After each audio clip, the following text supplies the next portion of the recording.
और अहम खबर के साथ। तो जबलपुर से बड़ी खबर है, कफ सिरप से मासूमों की मौत का यह पूरा मामला है। अब हाई कोर्ट की शरण में आरोपी डॉक्टर प्रवीण सोनी।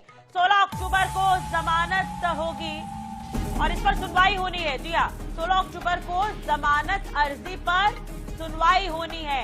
निचली अदालत से जमानत अर्जी खारिज हो चुकी है। मध्य प्रदेश में अब तक 23 मासूमों की मौत हो चुकी है और आपको बता दें, इनमें से कुछ बच्चे जो हैं, जिन बच्चों की मौत हुई है, वो प्रवीण सोनी के क्लिनिक में ही इलाज कराने गए थे। यही वो डॉक्टर है जिसने उन्हें ये दवाइयां दी थी। हालांकि डॉक्टर की गिरफ्तारी के बाद काफी गहमा गहमी का माहौल देखने को मिला था, प्रदर्शन भी हुए थे। मेडिकल स्टोर संचालक जो हैं, उन्होंने इसका विरोध किया था।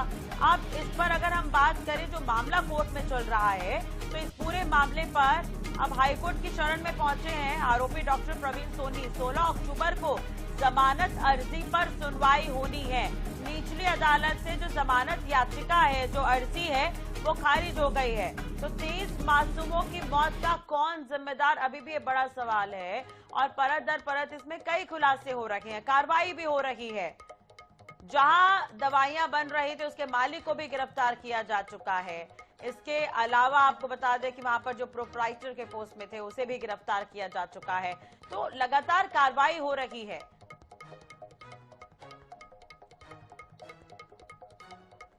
सहयोगी संजय साहू हमारे साथ जुड़ गए हैं जबलपुर से इसी खबर पर।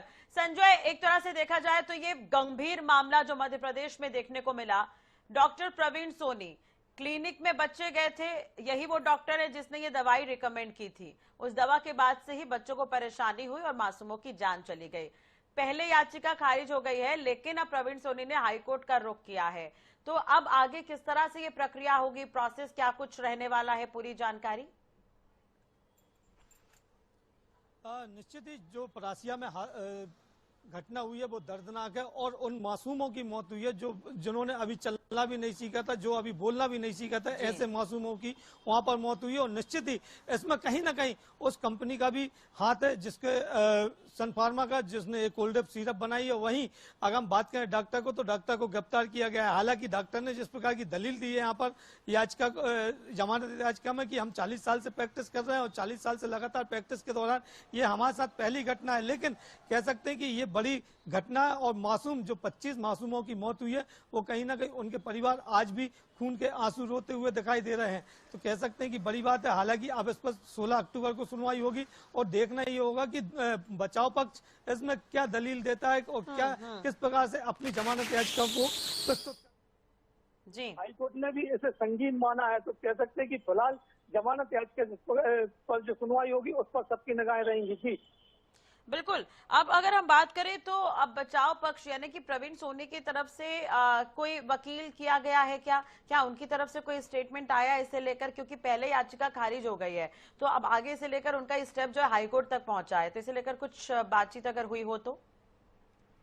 निश्चित ही वकील उन्होंने अपने खड़े किए हैं, लेकिन जहां तक हम वकीलों की बात करें तो वकील भी अपना पक्ष रखेंगे। वहीं अगर हम सरकार की बात करें तो सरकार भी अपना पक्ष रखेगी, चूंकि मामला बड़ा संगीन है और जिस प्रकार से 25 बच्चों की मौत हुई है, जिन हालातों में ये चूंकि कोल्ड सिरप जो है उसका नाम सामने आया और उसके बाद जो फार्मा कंपनी है चेन्नई की, उनके जो मालिक हैं रंगनाथन, उनको गिरफ्तार किया जा चुका है। इसमें गिरफ्तारी भी हो चुकी है। वहीं डॉक्टर प्रवीण सोनी को भी गिरफ्तार किया जा चुका है। सबसे बड़ी बात जो सामने आई है उसमें यह है कि जब वर्ष 2023 में जो दलील सामने आ रही है, जिस प्रकार से सरकार अपना पक्ष रखेगी कि केंद्र सरकार द्वारा जब एडवाइजरी जारी की गई थी कि ये जो सीरप है, कब सीरप है, उनको वर्ष 2023 में ही कह दिया गया 4 साल से नीचे के बच्चों को नहीं देना, तो फिर ये सीरप उनको दिए क्यों गए हैं? ये भी तमाम प्रकार की। और देखिए, उन्होंने इस बात को स्वीकार लिया था इससे पहले कोर्ट में कि उन्हें 10% का कमीशन मिलता था। जब वो कोल्ड ड्रिप सिरप प्रिस्क्राइब करते थे तो उन्हें 10% का कमीशन मिलता था और यही कारण है